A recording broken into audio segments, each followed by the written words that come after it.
Radhe Radhe everyone, कैसे हैं आप सभी लोग। उम्मीद करती हूँ आप सभी लोग बहुत ही अच्छे से होंगे। तो फ्रेंड्स, आज हम इस वीडियो में देखेंगे कि हम नवरात्रि में लड्डू गोपाल जी की सेवा कैसे करें। वो सारी बातें मैं आपको बताऊंगी, कुछ भी कंफ्यूजन नहीं रहेगा। तो देखिए, सबसे पहले जैसे आप लड्डू गोपाल जी को रोजाना स्नान कराते हैं, आपको वैसे करा लेना है। अब देखिए, बात आती है कि हम नवरात्रि में जैसे माता रानी को हम अलग विराजमान करते हैं चौकी पर, तो क्या हम लड्डू गोपाल जी को भी उनके साथ विराजमान कर सकते हैं। तो फ्रेंड्स देखिए, अगर आपकी चौकी बड़ी है तो आप लड्डू गोपाल जी को माता रानी के साथ विराजमान कर सकते हैं। लेकिन यहाँ पर जैसे आप लड्डू गोपाल जी की सेवा करते हैं, डेली नहाना, उनके वस्त्र बदलना, वैसे आप डेली आपको करना है।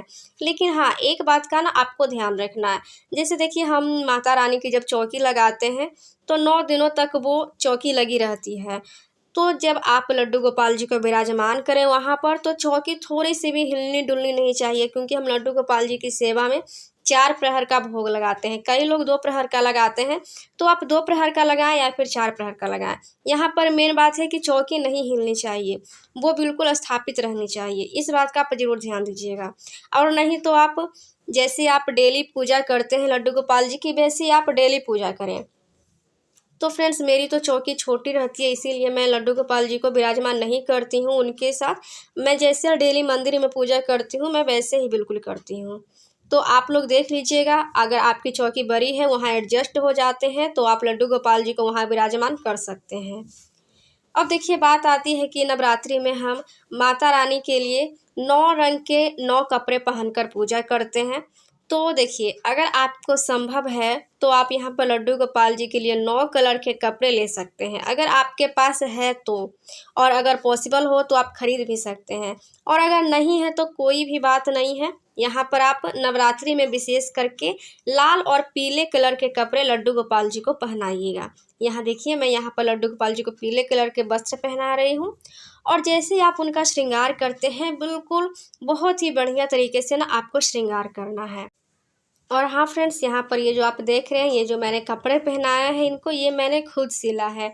अगर आपको ये कपड़े अच्छे लग रहे हो और आपको चाहिए कि ये आपने कैसे बनाए, तो आप कमेंट कर सकते हैं। मैं इसकी वीडियोज़ में अपलोड कर दूँगी, इसकी लिंक शेयर कर दूँगी आप लोगों के साथ।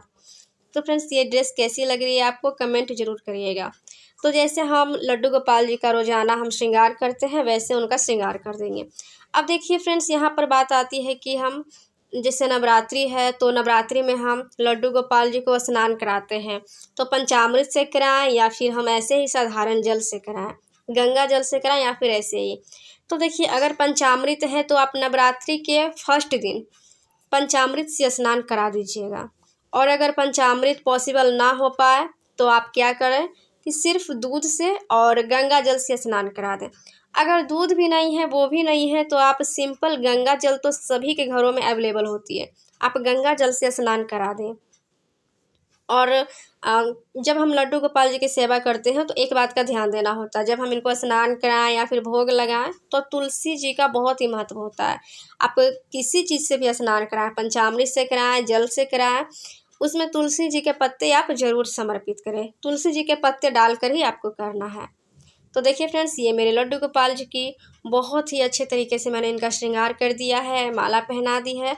और हाँ फ्रेंड्स, दुर्गा पूजा में आप लड्डू गोपाल जी को नजरिए जरूर पहनाइएगा, क्योंकि देखिए, जब दुर्गा पूजा आती है तो छोटे बच्चे को पहनाया जाता है ये सब। तो लड्डू गोपाल जी भी हमारे घरों में छोटे बच्चे के रूप में विराजमान होते हैं, तो नजरिया आप जरूर पहनाइएगा। और ये देखिए, हमारे लड्डू गोपाल जी बिल्कुल छोटे मोटे नन्हे मुन्ने रेडी हो गए हैं, लग रहा है ना बिल्कुल प्यारे। अब देखिए, हम आगे समझ लेते हैं। अब भोग लगाने की बारी आती है।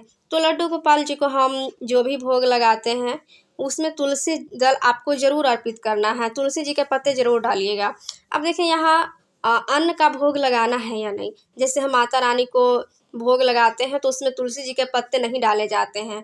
माता रानी के भोग और लड्डू गोपाल जी के भोग में अंतर आ जाता है बस तुलसी जी के पत्ते से। बाकी आप माता रानी को जो भी भोग समर्पित करें वो आप लड्डू गोपाल जी को समर्पित कर सकते हैं।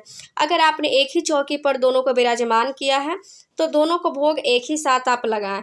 और खास करके ध्यान रखिएगा कि लड्डू गोपाल जी के भोग में तुलसी दल जरूर अर्पित करिएगा, उनके पानी में, उनके भोग में जरूर करिएगा।